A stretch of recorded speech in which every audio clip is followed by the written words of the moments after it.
In this week's drive, we catch up as the champ tries next year's weapon. See a Formula One backroom boy recognised. Hustle a diesel in the desert. And take things easy in Detroit. All this and more in this week's Drive.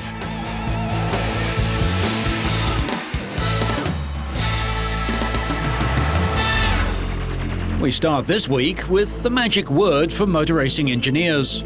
Without a doubt, aerodynamics are, from a technical viewpoint, the most important factor for peak performance on the track.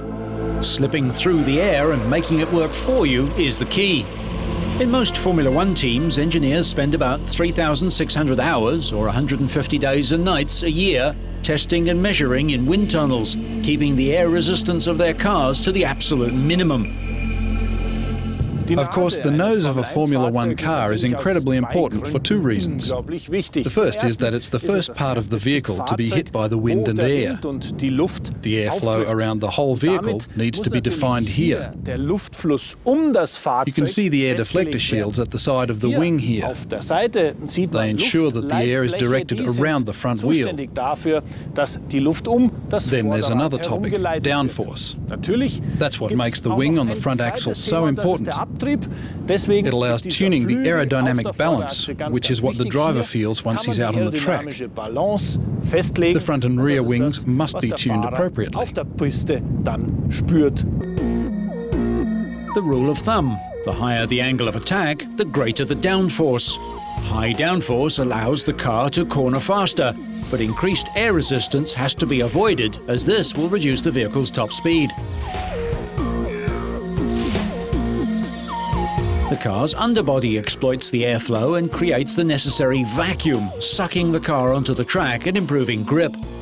A simple wooden plank must be attached to the cars to ensure a minimum ride height, to limit this level of grip and slow the cars a little. The exact level of downforce, that's the aerodynamic secret that each team's technicians are constantly seeking, microscopically adjusting the angle of front and rear wings to find a perfect balance. Too little downforce means hurtling straight off in corners. If the balance between the front and rear wings is not correct, the car breaks away and becomes uncontrollable. I mean, people talk about wings and wings and wings, but you have the diffuser, you have the floor, the bodywork. The whole car as a concept aerodynamically has to be very sound, and very, very strong in terms of how the concept is done as a car. So it's like an aeroplane. You can have beautiful wings, but if the fuselage is a mess and has lumps all over it, then the plane will not be very nice. So you need to have it very nice overall. An overall aerodynamics package, tuned right down to the tiniest detail, which means tiny nuances measured in millimeters. This also depends upon the interpretations and the subjective feelings of the drivers. You notice it best if, on the same day, and preferably from one session to the next, you change something, then you get a direct comparison.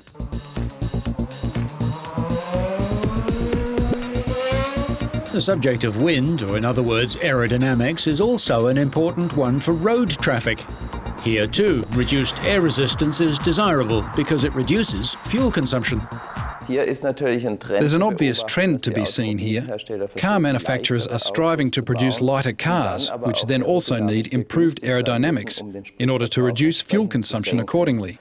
Possibilities for this include modifying the underbody by applying panelling to parts that have so far always increased air resistance. This allows air currents to flow over them more favourably. A passenger car, even with sports suspension, will begin to slide at about 1 G.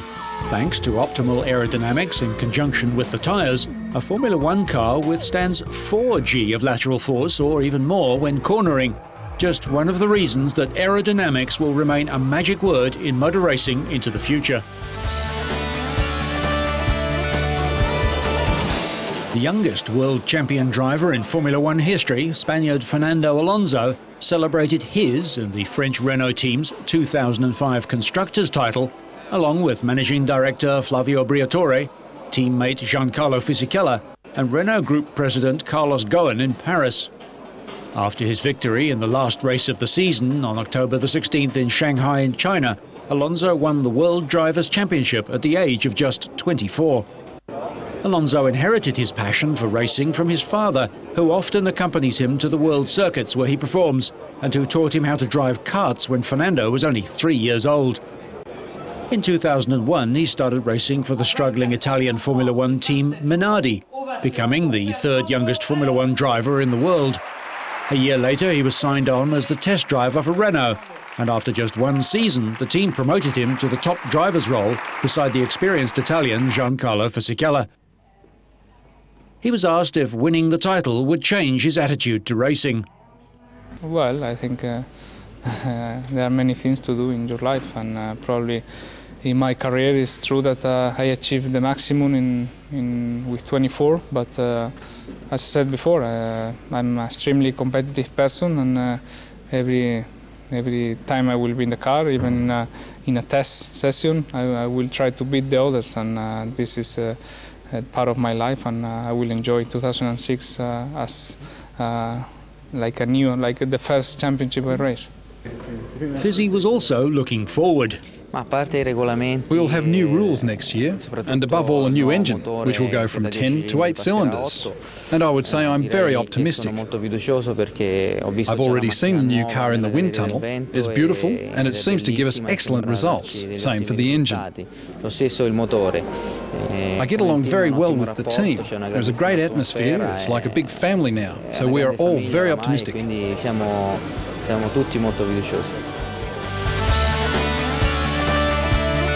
Rory Byrne, the chief design engineer for the Ferrari Formula One team, was recently conferred with an honorary doctorate by his alma mater, the Witwatersrand University in Johannesburg in South Africa.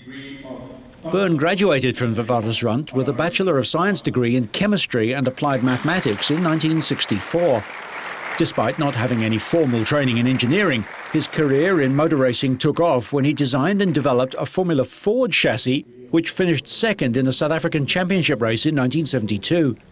He went on to greater heights when the newly arrived Michael Schumacher won the World Championship in a car that he designed. Since then, his magical touch has continued to produce victorious wheels for Formula One's Golden Boy, although this year Ferrari was defeated by Renault and McLaren. Rory is no doubt hard at work to correct that situation. I feel really proud and very honoured to, to have this degree conferred on me this evening. For me, it's coming back to the university after over 40 years is such a pleasure. He joined Ferrari 9 years ago. So when I joined, there was absolutely no there was no design, or very little design, and no research capacity. So we had to build that up, as well as racing competitively in the '97 season. So that was extremely tough. I have to say it's not as tough now, but Formula One is like any professional sport. The competitors are extremely tough, and if you slack off just for one moment, you find that you fall behind. So it never gets any easier.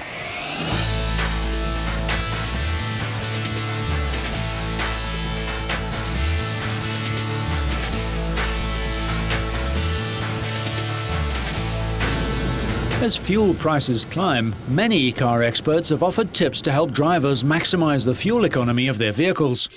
Not surprisingly, most of them are common sense and easily overlooked. Here are a few ways that every vital drop of fuel can be put to best use, no matter what and where you drive. The first is to try and limit the use of the air conditioner wherever possible. It can use as much as 5% of the output of a car's engine. Prudent use of air conditioning and other high-energy accessories like heated seats will cut fuel use. Where it's fitted and where it's safe to do so, engage cruise control to help maintain a steady speed. Varying a vehicle's speed robs momentum and usually means more fuel is being burned. Avoid hard acceleration and last-minute hard braking. Rolling on and off the throttle gently will maintain momentum. If you're buying a new car, avoid the temptation to get more engine than you really need. Of course, keeping it well serviced and tuned is important. A clogged air filter can reduce fuel economy by as much as 10%. Checking tyres for correct inflation and trapped stones or sidewall damage should be a weekly chore. Tyres underinflated by just 2 psi can reduce fuel economy by as much as 1% because a soft tyre mushrooms where it touches the road. This generates heat, which shortens tyre life and affects steering, handling and brakes, as well as costing money at the petrol pump. Once the preserve of racing cars, on-board pressure monitoring systems are becoming increasingly common on ordinary road cars, but they don't replace that weekly inspection. Remove unnecessary extra weight. An extra 45 kilos in the boot can lower fuel economy by 1 to 2%. Remove empty cargo carriers, bike racks and ski racks. At highway speed, 50% of the engine's power is used to overcome drag. If you have to have a 5.7-litre V8 engine, try to buy a car with multi-displacement technology which shuts down one bank of cylinders when cruising. Of course, smaller, lighter, more efficient cars will always use less petrol than big, heavy barges. SUVs and four-wheel drives are also usually more thirsty than cars with the same size engine. They're built tougher and heavier, and their gearing, tyres and shape don't help their fuel economy either. Planning journeys to avoid rush hour avoids the engine idling for long periods. If a vehicle's engine warning light is on, it needs to be serviced. Faulty components such as an easily replaced oxygen sensor can reduce fuel economy by as much as 40%. Diesel engines are now found under some European bonnets. Massively powerful and surprisingly efficient, they are no longer noisy, smelly and smoky and can double the mileage of petrol-powered cars. But the easiest way to save fuel is to avoid making unnecessary journeys.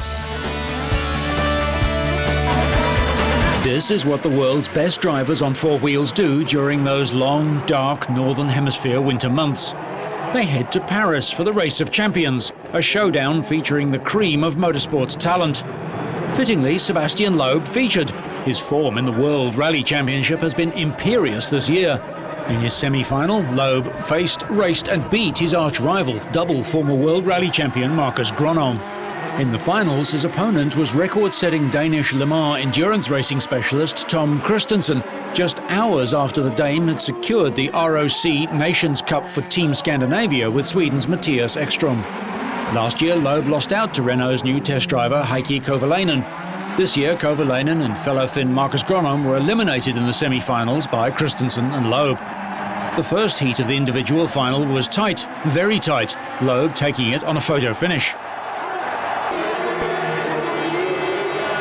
New Ferrari Formula One recruit Felipe Massa, Daniel Sordo, NASCAR driver Jeff Gordon and former World Rally driver Colin McRae got as far as the quarterfinals before falling to Loeb, Kovalainen, Gronholm and Kristensen. The French World Rally champion brought the 60,000-strong crowd to their feet, dominating Kristensen in the title showdown. Multiple Le Mans winner Kristensen crashed his Citroën into the barriers to the delight of the partisan crowd, handing Loeb victory in the best-of-3 final. Created by Michel Mouton and Frederick Johnson in 1988, the Race of Champions is held in memory of Henri Toivonen, who died while leading the championship during the Corsica Rally in 1986. The Henri Toivonen Memorial Trophy is still awarded, going this year to Loeb.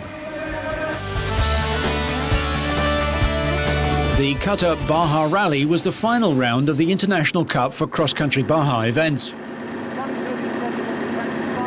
Qatar's Nasser Salih Al Attiyah and French co-driver Alain Guillaumet knew the importance of performing to the highest standards. They wanted to complete their final competitive Dakar Rally preparations in style. The all-conquering Al Attiyah was aiming to go unbeaten in 11 successive events in the Middle East since last October, including 9 rounds of the FIA Middle East Rally Championship and 2 successive Qatar Bahas. Their BMW X5 diesel held an early lead in the car class.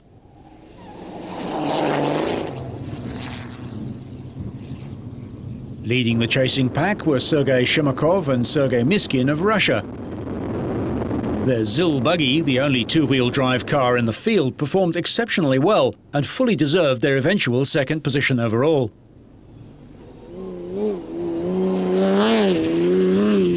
Bad news for Hari Jalala Al-Mari and Mohammed Al-Mari of Qatar. After being classified second after leg 2 on Friday, their Land Rover incurred 1 hour and 5 minutes of time penalties for missing a passage control and slipped to 4th place before the finish at the Qatar Motor and Motorcycle Federation headquarters in Doha. Spaniard Pau Soler, third in last year's event, began the final leg with a 20-minute advantage over fellow KTM rider Austrian Johan Beert. Soler led the survivors into the desert, but Khaled Kamezozer was in a class of his own on the last stage on his Honda, the highest-placed Arab rider, finishing 6th. The UAE's Mohammed Al-Shamsi had been given the provisional lead in the quads on Friday evening, but when the results were recalculated, Khaled Al-Sayed was adjudged to be leading the category. The Qatari headed into the final stage with a 33-minute advantage over his rival, with Italy's Angelo Montico 3rd and Qatar's Abdulrahman Al-Hajri in 4th. Soler won his maiden Baja title by 19 minutes and 22 seconds. There were triumphant scenes as Al-Attiyah neared the finishing line. He drove onto the winner's podium in Doha with a massive winning margin of 2 hours, 34 minutes and 37 seconds over Shemakov. Al-Attiyah would aim to wrap up a 12th success in the UAE the following weekend when he reverted to a Subaru Impreza for the Dubai International Rally. Of course, I am very happy with what I have achieved, and it comes as a help in the International Rally Championship. This is our second successive win in this rally, and it will give us a big boost in our preparation for the Dakar Rally.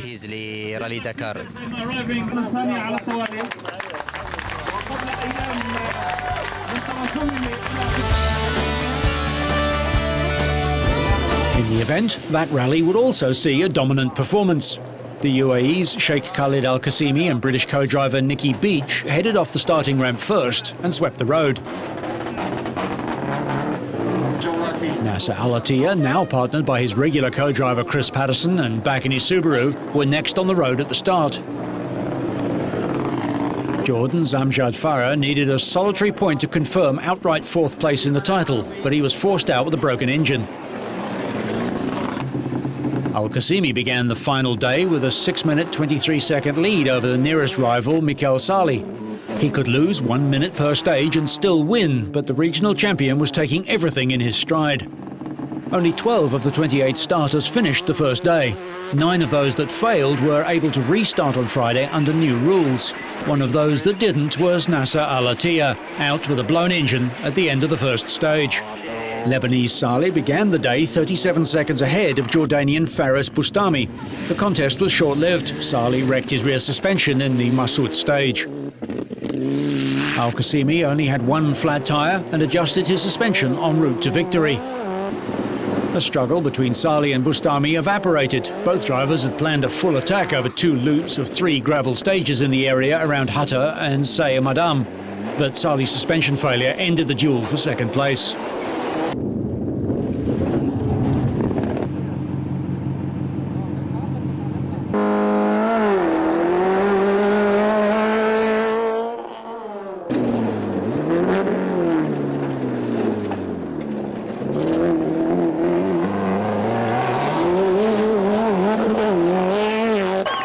UAE driver Yahya Al-Amri and British co-driver Craig Parry were 3rd overall.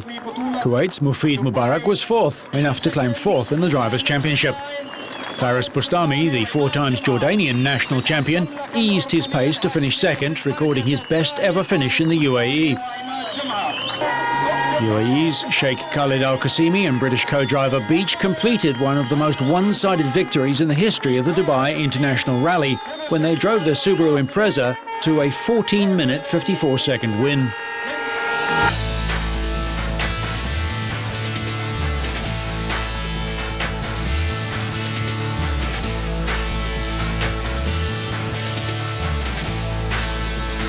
Three days of tests for several MotoGP teams brought an end to all track action for 2005 ahead of the traditional winter testing ban, which runs until January the 20th. World champion Valentino Rossi was wearing his number 7 crash helmet, which was the one he wore to celebrate his 7th world title in Malaysia in September. Rossi was the fastest rider over the 3 days at Sepang as Yamaha rolled out their 2006 machine for the first time. The Italian clocked an unofficial best time some 0.3 of a second inside the lap record held by Honda's Nicky Hayden on the second day of the test, before a spell of morning rain prevented any hope of improvements on the final day. Testing is crucial for all the riders, despite the rigours of the season just ended. Yes, it was a long year, and everyone are quite tired, but these tests are important because we need to try the new prototype of them, one for next year, and have not a big difference like last year, but have some small adjustment. So we need to understand if the bike is fast and if the first prototype is in the right way. Temperatures were high, as was the humidity, but most of the riders didn't seem to mind. Repsol Honda's new signing Dani Pedrosa was one rider who was bothered by the excessive heat. He resumed his work on a unique version of the RC211V, which has a smaller tailpiece, differently mounted foot pegs and an isolated exhaust. The bike has been tailor-made for the tiny Spanish rider, but he was keen to share experiences with American teammate Nicky Hayden. 2006 will be the 20-year-old's first season in MotoGP after twice winning the 250cc class championship as well as the 125cc world crown. We are trying to modify some things and get better position on the bike, and we will see if we can follow this line and try to get more confidence on the bike. Another former 250cc world champion, Marco Melandri, set the early running before being outshone by Rossi. Melandri was joined at Sepang by his new teammate Tony Elias, who's also moved up from the 250s onto the four-stroke Honda.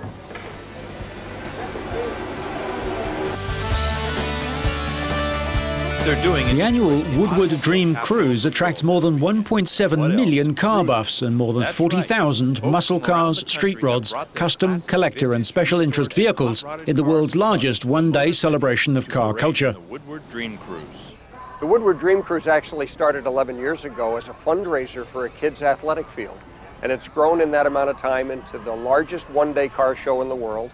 40,000 or more people cruising in their classic vehicles up and down this 16-mile stretch of road.